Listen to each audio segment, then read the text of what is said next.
Greetings and welcome to America in Focus, powered by the Center Square. I'm Dan McCaleb, Chief Content Officer at Franklin News Foundation, publisher of the Center Square Newswire service. We are recording this on Thursday, April 25th. Pro-Hamas and anti-Israel protests are raging across the country, on college campuses, major highways, elsewhere, and the level of vitriol spewed at these protests, some of them escalating to riots or near riots, it's surging. Joining me today to discuss these developments is Casey Harper, Washington, D.C. Bureau Chief for the Center Square. Casey, this past week, it feels like things have gotten a bit out of control. Bring our listeners up to speed on what's going on around the country. Yeah, so we have seen at campuses around the country this Hamas-Israel issue bubble up to the point of violence, to the point of arrests, to a level really reminiscent of the week of October 7th, but I would say even beyond that. Of course, October 7th is when Hamas, the terrorist group, carried out its deadly attack on Israel, killing, over 1,000 Israelis, many of them civilians, and committing other, unmentionable acts to those that were their victims. That kicked off a sustained bombing campaign from Israel against Hamas in Gaza. There have been plenty of civilian casualties along with that have brought a lot of scrutiny and criticism of Israel and its response. That has then escalated even more in recent weeks to Iran and Israel crossing new lines by exchanging fire with one another on their own territory. They've often operated against via proxy groups, but these were direct strikes on one another. That's a new kind of a red line they haven't crossed before. And, I think that has helped push us to where we are today now, which is these protests have a few features, Dan, that in the minds of many cross the line.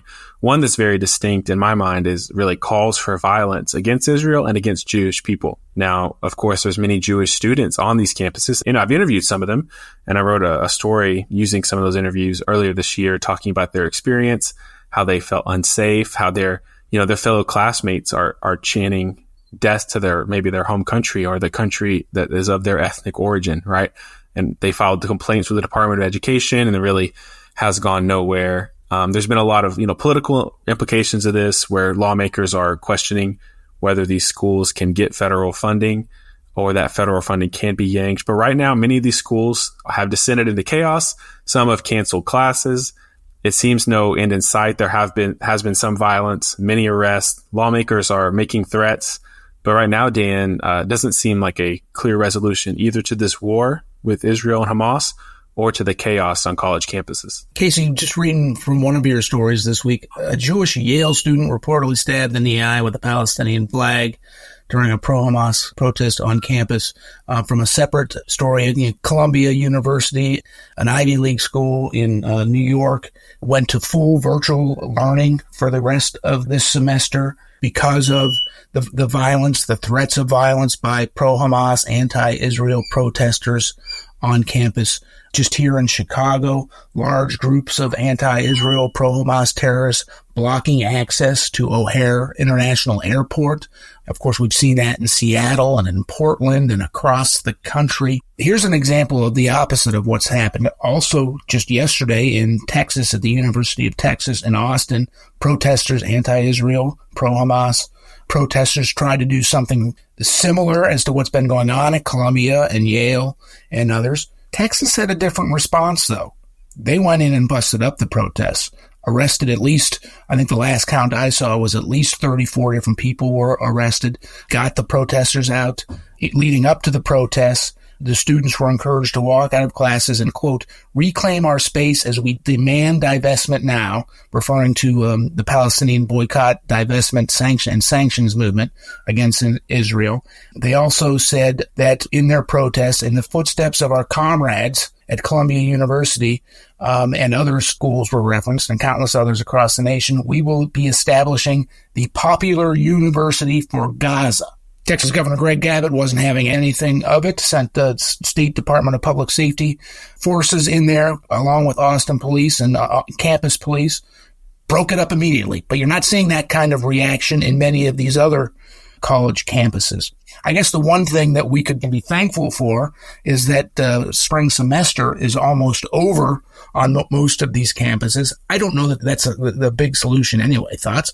Yeah, schools out for summer might save the day temporarily, but as you hinted at, many of these Ivy League and coastal schools and more liberal schools in particular, it seems like Texas has sort of avoided this, but they've created a precedent of pretty strongly giving in to liberal groups and their demands. We've seen conservative speakers kicked off campuses. We've seen, some pretty strict speech code policies or efforts to regulate student speech around things like gender and sexuality. And so, it's no secret that these universities have become hyper liberal, and they've really just created a precedent where they cave to student groups.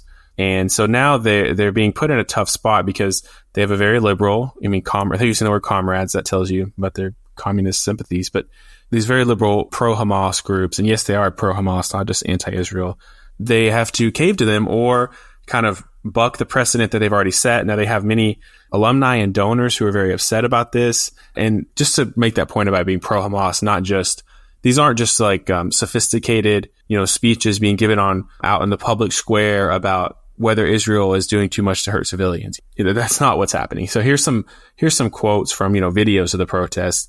We say justice, you say how. Burn Tel Aviv to the ground. Hamas, we love you. We support your rockets too. Red, black, green, and white, we support Hamas's fight, and it is right to rebel.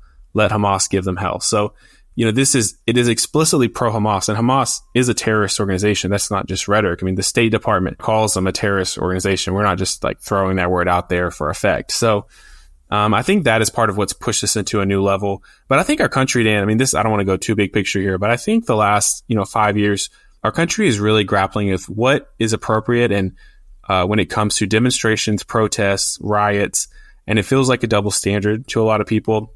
And we haven't resolved this issue because, we had the BLM riots, which burned many cities, which were totally out of control, hurt a lot of people, hurt their businesses, and pretty much very little was done about that. And then, fast forward to January 6th, which of course, there are a lot of people being prosecuted, I think, that maybe aren't as controversial, but there's been a lot of people who have been prosecuted maybe for being at the wrong place at the wrong time, right?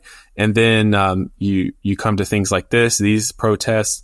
People want to prosecute certain people for, say it should be illegal to use the wrong pronoun, but then you can call for death for Jews, and it's not, hate speech. So I think it's just like there's a cognitive dissonance. There's a disagreement about what does it look like to have the right to assembly in America right now. And we have not resolved that issue, and I'm not sure how we're going to do it. And I can't dispute anything you just said there, Casey. Unfortunately, something like this hate speech, just like everything else, is political in this country. It's red states handle it one way, as we just talked about in Texas. Blue states are handling it another way. College campuses are obviously very progressive in most instances across the country. Hate speech should not be a political issue. This is something we should all reach some form of consensus on, but unfortunately, we haven't been able to do that. Casey, thank you for joining us today. Listeners can keep up with this ongoing story and more at thecentersquare.com.